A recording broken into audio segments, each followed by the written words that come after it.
अस्सलाम वालेकुम, welcome back to Oni shorts. बिल्कुल उसी तरह से जैसे दुनिया की कोई भी ऑर्गेनाइजेशन काम करती है, जहाज़ के ऊपर भी एक पूरी ऑर्गेनाइजेशन होती है। There is a full system, एक पूरा सिस्टम होता है रैंक्स का जिसको फॉलो किया जाता है और सबके सब मिलके एक हारमोनी में जहाज़ को चलाते हैं। अगर हम जहाज़ की बात करें तो जहाज़ का in charge, the head of everything, वो आदमी जिसके पास डिसीजन मेकिंग पावर होती है in almost all scenarios, that is captain. लेकिन जहाज की ऑर्गेनाइजेशन और जहाज सिर्फ और सिर्फ कप्तान के बलबूते पर नहीं चलता। And yes, I have seen many people, मैंने खुद ऐसे लोग देखे हैं कि जो कप्तान होने के बाद ये समझते हैं कि जहाज बस चला रहे हैं तो वही चला रहे हैं, but no, that is not true. जहाज की पूरी ऑर्गेनाइजेशन का होना, और ना सिर्फ ऑर्गेनाइजेशन का होना, एक हारमनी में होना, एक दूसरे के साथ मिलके काम करना, कोऑपरेशन में काम करना, that is the most important thing. मैं एक बात कहता हूँ और मैं हमेशा ये बात दोहराता भी हूँ कि a ship is like a well oiled machinery. जैसे एक मशीन होती है ना, उसका एक एक गियर काम कर रहा होता है तो वो मशीन चल रही होती है, बिल्कुल उसी तरीके से जहाज चलता है। अगर कोई एक पुर्जा भी काम करना छोड़ दे, तो अगर आपकी मशीनरी में एक बड़ा फॉल्ट ना भी आए तो कम अज़ कम मशीनरी थोड़ी देर के लिए हैम्पर ज़रूर होती है। That is very very true. Now coming to the point, जहाज के अंदर यूजुअली दो मेन डिपार्टमेंट्स होते हैं। One is called as engineering department and the other is called as nautical deck navigation department. Usually इसको नॉटिकल डिपार्टमेंट कहा जाता है और आम फहम अल्फाज में इसको डेक डिपार्टमेंट कहा जाता है। दोनों के दोनों डिपार्टमेंट्स के अंदर क्रू भी होता है और ऑफिसर्स भी होते हैं, सबके सब मिलके काम कर रहे होते हैं। लेकिन अगर हम सबके सब रैंक्स की बात करेंगे तो वीडियो बहुत लंबी हो जाएगी, तो let's talk about the officer ranks and we will start from the bottom. हम बिल्कुल बॉटम से शुरू करेंगे। सबसे जूनियर मोस्ट ऑफिसर जो शिप के ऊपर होता है, that is called as TME, that is trainee mechanical engineer, और दूसरे लफ्जों में उसको ट्रेनी इंजीनियर भी कहा जाता है या सिंपली TE। जैसा कि नाम सजेस्ट करता है, ये बिल्कुल उसी तरीके से है जैसे फौज के अंदर सेकंड लेफ्टिनेंट होता है या कोई भी आप जूनियर मोस्ट रैंक ले लें। For all the practical purposes and terms, he is the guy who is under training, जो कि इंशाल्लाह फ्यूचर में एक इंजीनियरिंग ऑफिसर बन के उभरेगा। उसके बाद कुछ जहाज़ों के ऊपर फिफ्थ इंजीनियर भी होते हैं, लेकिन usually companies fifth engineers employ नहीं करती। It starts with the fourth engineer. Fourth engineer जहाज का सबसे जूनियर मोस्ट इंजीनियर होता है और वो ट्रेनिंग के फेज से निकल तो चुका होता है, लेकिन अब वो मनाजिल तय कर रहा होता है जहां पे उसको एक एक मशीनरी से आगाही हासिल करनी है। Usually the first guy to come in the engine room is fourth engineer. उनके जिम्मे लगाए होते हैं generators, purifiers and a couple of other machineries जिनका उसने रेगुलरली ध्यान रखना है, क्योंकि engine room is a big thing. Engine room ठीक ठाक बड़ी किस्म की चीज़ होती है and you need to do it this way कि आप कोई ना कोई मशीनरी किसी ना किसी इंजीनियर को असाइन कर देंगे तो आपके लिए बाइफर्केशन, कंपार्टमेंटलाइजेशन और जॉब की हैंडलिंग आसान हो जाती है। So he is the guy who is handling generators, purifiers and things like that. Next rank जो कि आता है, that is third engineer. Third engineer का काम ना सिर्फ ये होता है कि उसने अपनी जो उसकी रिस्पॉन्सिबल मशीनरीज हैं उनको लुक आफ्टर करना है, जिनमें आपका टर्बो चार्जर आ गया, बॉयलर आ गया and some other things, not specific लेकिन सम अदर थिंग्स भी हो सकती हैं। एंड इट डिपेंड्स अपॉन कि सेकेंड इंजीनियर उसको कौन कौन से इक्विपमेंट्स असाइन करता है जिसकी उसने रोजाना की बुनियाद पे देखभाल करनी है और रोजाना की बुनियाद पे पैरामीटर्स चेक करने हैं। ये रैंक यानी कि थर्ड इंजीनियर फोर्थ इंजीनियर से सीनियर होता है और इसके काम में ये भी शामिल है कि अगर फोर्थ इंजीनियर को कोई डाउट है, वो उससे पूछ रहा है, तो थर्ड इंजीनियर अगर उसकी हेल्प कर सकता है, he should help him. That is how the things work on the ship. Then comes the second engineer. Second engineer basically engine room का असिस्टेंट इंचार्ज होता है। ही इज़ द गाय जो कि हर रोज़ ये डेजिग्नेट करता है कि कौन कौन से इंजीनियर ने, जिसमें TME शामिल है, फोर्थ इंजीनियर शामिल है, थर्ड इंजीनियर शामिल है, उन्होंने कौन कौन से जॉब्स करने हैं, और साथ ही वो ये भी प्लान करता है कि उसने खुद कौन कौन से जॉब्स करने हैं। बिकॉज मैं आपको बता चुका हूँ कि जहाज़ का इंजन रूम बहुत बड़ा होता है, उसमें एयर कॉन होते हैं, बॉयलर्स होते हैं, जनरेटर्स होते हैं, प्यूरिफायर्स होते हैं, मेन इंजन होता है, टर्बो चार्जर्स होते हैं, सीवेज ट्रीटमेंट प्लांट होता है, फर्नेसेस होती हैं, इंसिनरेटर होता है, there are so many things. So he is the guy जो कि रोज़ाना की बुनियाद पे ये डिसाइड करता है कि रूटीन मेंटेनेंस आज हमने कौन सी करनी है और प्लान मेंटेनेंस हमने कौन सी करनी है। Both of them are by the way different things. Routine maintenance is different and plan maintenance is different. Apart from this, second engineer के जिम्मे ऑर्गेनाइजेशन भी होती है इंजन रूम की। उसने ये भी ऑर्गेनाइज करना होता है कि अगर कोई ना कोई प्रॉब्लम जहाज़ के ऊपर आ जाए तो किस किस टाइम के ऊपर कौन कौन सा बंदा आएगा और काम करेगा। Third engineer and fourth engineer they act as directed by the second engineer. लेकिन एक चीज़ याद रखिएगा, ये वो काम करता ज़रूर है but this is not his responsibility. उसको ये सब के सब काम इसलिए दिए जाते हैं क्योंकि कल को उसने चीफ इंजीनियर बनना है। अगर हम ये बात करें कि पूरे के पूरे इंजन रूम की रिस्पॉन्सिबिलिटी किसके ऊपर आती है, जिम्मेदारी किसके ऊपर आती है, तो that guy is going to be chief engineer. Chief engineer engine department का हेड होता है, सरबराह होता है, इंजन रूम का इंचार्ज होता है। इंजन रूम के अलावा डेक के ऊपर भी जो मशीनरीज लगी हुई हैं they come under the rank of chief engineer. Chief officer वहां पे मशीनरीज को जो हैंडल कर रहा होता है, he is handling them in the capacity of an operator. और अगर कोई ऐसी वैसी चीज हो जाए तो ही इज द गाय जिसने कि चीफ इंजीनियर साहब को जाके ये रिपोर्ट करनी है कि भाई मैं डेक पे काम कर रहा था लेकिन ये प्रॉब्लम आ गई है विंचेस में, विंडलेस के अंदर, क्रेन के अंदर, कहीं पे भी। And then of course chief engineer goes and he sees all of that.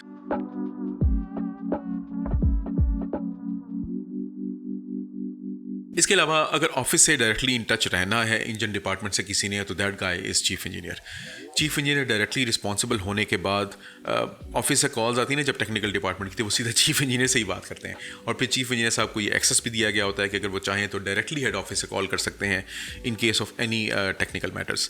सो सारी ईमेल्स वीमेल्स लिखना, पेपर वर्क करना, ये सब बेचारे चीफ इंजीनियर की जिम्मेदारी होती है। लेकिन अगर हम बात करें इंजन रूम की, तो इंजन रूम के अंदर सिर्फ और सिर्फ मैकेनिकल आइटम्स तो नहीं होते, वहाँ पे इलेक्ट्रिकल आइटम्स भी बहुत ज़्यादा होते हैं। और दिन गुजरने के साथ साथ इलेक्ट्रिकल आइटम्स की तादाद बढ़ती जा रही है। It is increasing by every passing day. इन तमाम मकासद के लिए, यानी कि इलेक्ट्रिकल आइटम्स को हैंडल करने के लिए चीफ इंजीनियर साहब के पास होते हैं इलेक्ट्रिकल ऑफिसर। उसको कहा जाता है ETO। पहले किसी ज़माने में सिर्फ इलेक्ट्रिकल ऑफिसर होता था, अब सर्टिफिकेशन चेंज हो गई है and now he is called ETO, that is electro technical officer. Chief engineer साहब उसको बताते हैं कि यार ये काम रह गया है, ये काम आपने करना है, ये काम ऐसे है, ये काम आपने करना है। एट द सेम टाइम अगर चीफ ऑफिसर को किसी चीज़ की ज़रूरत है, ब्रिज पे कोई काम हो गया, चीफ ऑफिसर चाहता है कि वो जाके ब्रिज पे काम करे, तो चीफ ऑफिसर भी अगेन उनको बता सकता है। And then they have to plan out कि किस दिन जो है वो इंजन रूम में काम किया जाएगा और कितनी देर के लिए डेक पे आया जा सकता है।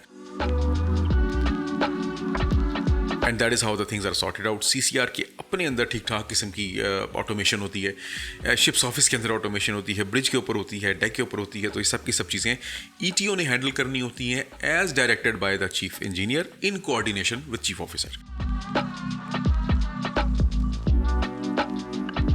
आइए अब बात करते हैं डेक डिपार्टमेंट की, नॉटिकल डिपार्टमेंट की या नेविगेशनल डिपार्टमेंट की। सबसे जूनियर रैंक यहाँ पे भी बिल्कुल इंजन डिपार्टमेंट की तरह इट इज़ कॉल्ड TNO, यानी कि ट्रेनी नेविगेशनल ऑफिसर। इसको डेक कैडेट भी कहा जाता है, जूनियर डेक ऑफिसर भी कहा जाता है, लेकिन basically he is the guy जो कि अभी अंडर ट्रेनिंग है। ये एक ऐसा ऑफिसर है जिसकी ट्रेनिंग अभी मुकम्मल नहीं हुई, पढ़ के वो आ चुका है, जहाज़ पे उसकी ट्रेनिंग हो रही है एंड इंशाल्लाह hopefully he will become a good officer one day. तो apart from the other routines उसका ये काम भी है कि वो second officer, third officer, chief officer इन सब के साथ जाके छोटे मोटे काम करे भी और सीखने की भी कोशिश करे कि चीज़ें प्रैक्टिकली किस तरीके से की जाती है, क्योंकि प्रैक्टिकल इज़ वन थिंग जिसमें ये बंदा स्वेयरली अभी लैक कर रहा होता है क्योंकि he is obviously under training. Then next rank that comes in, junior rank की बात हो रही है, that is third officer. Third officer की जिम्मेदारी ये होती है कि उसने 2 ब्रिज वॉचेस रखनी है। And by bridge watches I mean कि ये टाइम उसने ब्रिज के ऊपर गुजारना है ये देखते हुए कि आगे से कोई जहाज़ तो नहीं आ रहा जिसको कि हम हैम्पर कर रहे हो, या हमें कोई दूसरा जहाज़ तो हैम्पर नहीं कर रहा, और सिंपल अल्फाज में, आसान अल्फाज में जहाज़ सेफली नेविगेट करता रहे। ये 2 ब्रिज वॉचेस यानी कि 4 घंटे सुबह और 4 घंटे शाम, जो कि यूजुअली 8 से लेकर 12 बजे तक सुबह और 8 से लेकर 12 बजे तक शाम में होती हैं, 2 घंटे कम अज़ कम ये डेक के ऊपर काम करता है। और डेक के ऊपर इसकी जिम्मेदारी ये होती है कि ये under the instruction of chief officer इसने LSA और FFA मेंटेन करना है, that is life saving appliances and fire fighting appliances. इसके अलावा डिपेंडिंग अपॉन द सर्कमस्टांसेस कुछ पेपर वर्क भी इसके हवाले कर दिया जाता है, जिसमें पोर्ट पेपर्स हो सकते हैं, क्रू मैटर्स हो सकते हैं, या सेफ्टी और सिक्योरिटी का काम हो सकता है। Then the next rank usually जहाज के ऊपर एक एडिशनली या तो थर्ड ऑफिसर होगा या एक एडिशनली सेकंड ऑफिसर होगा। ये बंदा वॉच करेगा सुबह 4 से लेकर 8 और शाम को 4 से लेकर 8 बजे, और ये वॉच भी ऑब्वियसली ब्रिज के ऊपर होगी, जहाज को इसने नेविगेट करना है safely, keeping it clear from all the hazards. इसके अलावा इनके जिम्मे होती है जहाज की medical inventory, he is also the medical officer of the ship. किसी को किसी भी किस्म का प्रॉब्लम हो तो वो इनके पास आता है, and then if he can not solve it तो ये चीफ ऑफिसर के पास ले जाएगा, एंड अगेन अगर वो फिर भी प्रॉब्लम सॉल्व ना हो तो फिर कहानी कप्तान साहब के पास जाती है। और एडिशनली इसके ज़िम्मे कुछ पेपर वर्क दे दिया जाता है जो कि यूजुअली सिक्योरिटी मैटर्स का होता है या ड्रिल्स का होता है, ट्रेनिंग सेशंस का होता है। So it is divided between the third officer and this second officer. फिर इसके अलावा जहाज पे एक सेकंड ऑफिसर और होगा। ये सेकंड ऑफिसर जो होगा इसको कहा जाता है नेविगेशन ऑफिसर। ये सेकंड ऑफिसर जो जहाज के ऊपर होगा ये डील करेगा नेविगेशनल मैटर्स को, यानी कि आपके एक्डिस हैं, ब्रिज है, एडमिरल्टी लिस्ट ऑफ फ्लाइट्स है, रेडियो सिग्नल्स हैं, चार्ट्स हैं, इन सब के सब को ये डील कर रहा होता होता है। And bye the way ALRS और ATT और इस तरह की 2-3 पब्लिकेशंस किसी दूसरे थर्ड ऑफिसर या सेकंड ऑफिसर के ज़िम्मे भी कर दी जाती हैं ताकि सबके ऊपर काम का लोड बराबर रहे। इस सेकंड ऑफिसर के ज़िम्मे ये होता है कि इसने 12 से लेकर 4 सुबह और 12 से लेकर 4 आफ्टरनून में इसने वॉच रखनी है ब्रिज के ऊपर। इस तरीके से इन 3 ऑफिसर्स के बीच में डिवाइड करके हमारा ब्रिज 24 घंटे मैन रहता है। 24 घंटे कोई ना कोई ऑफिसर ब्रिज के ऊपर मौजूद होता है और जहाज़ को सेफली नेविगेट कर रहा होता है।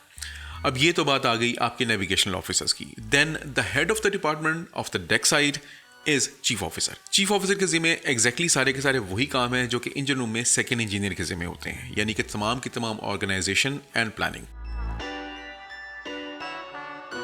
डे टू डे का काम कि कहाँ पे चिपिंग होनी है, कहाँ पे पेंटिंग होनी, कौन सी चीज़ मेंटेन करनी है, ये चीफ ऑफिसर के ज़िम्मे है। थर्ड ऑफिसर को ये बताना कि कल वो कौन सी चीज़ मिस कर गया था या उसने कौन सी चीज़ प्लान मेंटेनेंस के तहत मेंटेन करनी है, LSA और FFA की, ये चीफ ऑफिसर की जिम्मेदारी है। सेकेंड ऑफिसर का काम चेक करना टू मेक श्योर कि he is doing it properly, या किसी भी काम में अगर उसको हेल्प चाहिए ये रेंडर करना चीफ ऑफिसर की जिम्मेदारी है। जहाज़ का ASSO यानी कि असिस्टेंट शिप सिक्योरिटी ऑफिसर, वो भी चीफ ऑफिसर यूजुअली होता है। तो चीफ ऑफिसर के ज़िम्मे बेसिकली अगर मैं बात करूँ तो यार बहुत सारी चीज़ें हैं। मैं हमेशा ये कहता हूँ कि यार जहाज़ पे 2 लोगों के पास बहुत ज़्यादा काम होता है। One is chief officer and अगर दूसरे नंबर पे आए तो दैट इज़ सेकंड इंजीनियर। एक चीज़ और है कि इंजन रूम में क्या होता है कि second engineer organisation and planning कर रहा होता है, बट द रिस्पॉन्सिबिलिटी किसके पास होती है? चीफ इंजीनियर के पास होती है। डेक पे चीफ ऑफिसर ना सिर्फ ऑर्गेनाइजेशन एंड प्लानिंग कर रहा होता है बल्कि तमाम की तमाम रिस्पॉन्सिबिलिटी भी चीफ ऑफिसर के ज़िम्मे होती है। तो जब भी सवाल आते हैं ना तो इन 3 लोगों से काफ़ी ज़्यादा किए जाते हैं। अगर इंजन रूम में कुछ हो गया तो चीफ इंजीनियर, डेक पे कुछ हो गया तो चीफ ऑफिसर, और फिर up to a certain extent second engineer भी। और फिर उसके बाद कार्गो लोडिंग डिस्चार्जिंग, इसमें डेक साइड पे सारा का सारी कोऑर्डिनेशन चीफ ऑफिसर कर रहा होता है और इंजन रूम में सबका सब काम सेकंड इंजीनियर कर रहा होता है। And now comes the captain. Captain is overall in charge of the ship. जहाज़ के ऊपर चाहे इंजन रूम में कोई चीज़ गलत हो जाए, चाहे डेक के ऊपर गलत हो जाए, आपने ऑपरेशंस डिपार्टमेंट को जवाब देना ही देना है। Of course technical department chief engineer साहब से पूछेगा कि यार क्या हुआ, कैसे हुआ, लेकिन फिर आपने ऑपरेशंस डिपार्टमेंट को बताना है कि भाई ऐसे हो गया है, इंजन रूम में ऐसे था, अब इसमें इतना टाइम लगेगा, अब ये ऐसे होगा because you are the guy who is running the show. With the captain there is not so much of physical work involved. अब वो चाहे तो ऑफ कोर्स वो कर सकते हैं और करते भी हैं। मैं खुद करता हूँ, कई कामों में जाके मैं इन्वॉल्व रहता हूँ। कभी इंजन रूम में चला गया, कभी डेक पे चला गया, ऑफ कोर्स तंग करने के लिए नहीं, हेल्प करने के लिए और कुछ खुद चीज़ें देखने के लिए कि यार चलो एक नई चीज़ हो रही है जहाज़ के ऊपर, हम भी देखते हैं कैसे होती है। ऑफ कोर्स आपने एक एक पेपर वर्क चेक करना है, एक एक आपने ईमेल चेक करनी है। You have to discuss everyday problems with everyone. जहाज़ के ऊपर छोटे से छोटे प्रॉब्लम से लेके बड़े से बड़े प्रॉब्लम तक आपको हर चीज़ ना सिर्फ ये कि पता होनी चाहिए, जब वो आपको आके बताते हैं तो फिर आप अपनी एक्सपेरिमेंटेशन भी करते हैं कि अच्छा यार ये हो गया तो मैं इसके बारे में क्या और डिटेल्स निकाल सकता हूँ। क्योंकि याद रखिएगा, जहाज़ का अगर इंजन भी फेल हो गया ना किसी पोर्ट के अंदर, आके कोई चीफ इंजीनियर साहब से नहीं पूछेगा, कोई चीफ ऑफिसर से नहीं पूछेगा, everybody is going to ask master. ठीक है, कंपनी लेवल के ऊपर टेक्निकल डिपार्टमेंट चीफ इंजीनियर साहब से बात करेंगे, सब कुछ करेंगे, but captain is that point of contact जो कि पोर्ट को बताएगा कि भाई हमारे साथ ये इशू हो गया है। सेम टाइम खुदा ना खास्ता किसी ऑपरेशन के दौरान if anything goes south, nobody is going to ask chief officer कि ये कैसे हुआ।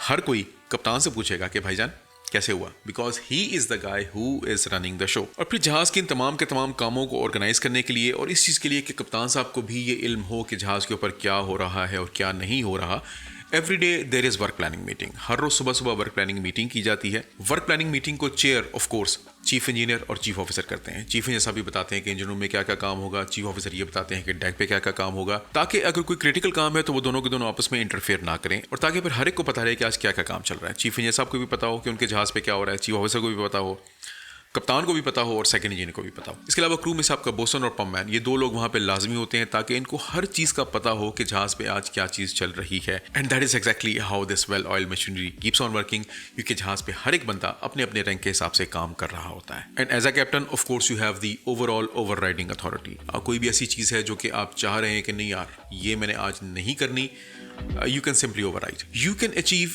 best of the results when you are working in a harmony. अगर आप हारमोनी में काम नहीं करेंगे then everything will start going haywire. And as a captain आपकी ये रिस्पॉन्सिबिलिटी भी होती है कि आपने ये भी देखना है कि काम तो चलो चल रहा है, how are the things going socially? लोग एक दूसरे से इंटरेक्ट कर रहे हैं या नहीं कर रहे। कोई ऐसे 2 लोग तो नहीं है जिनकी आपस में नहीं बन रही जहाज़ के ऊपर। जहाज़ के ऊपर खाना ठीक बन रहा है। जहाज़ के ऊपर कोई वेजिटेरियन आदमी है तो उसके लिए वेजिटेरियन खाना अलग से बन रहा है। आपके जहाज़ पे अगर मुसलमान लोग मौजूद हैं तो उनके लिए हलाल खाना अलग से बन रहा है। जब तक एज अ कैप्टन आप सब के सब क्रू का ख्याल रखते रहेंगे, आपका क्रू आपके जहाज़ का ख्याल रखता रहेगा। वो जो कहा जाता है ना कि यार a good captain is a good captain because he is a good manager. आप अगर सबको अच्छे तरीके से मैनेज करते रहेंगे तो आपका क्रू इतना अच्छा काम करता रहेगा कि they will make you look good, and that is the complete structure of a vessels ranks. Captain, chief engineer, chief officer, second engineer, second officer, third engineer, third officer, fourth engineer, TNO, TME. That is the officer structure.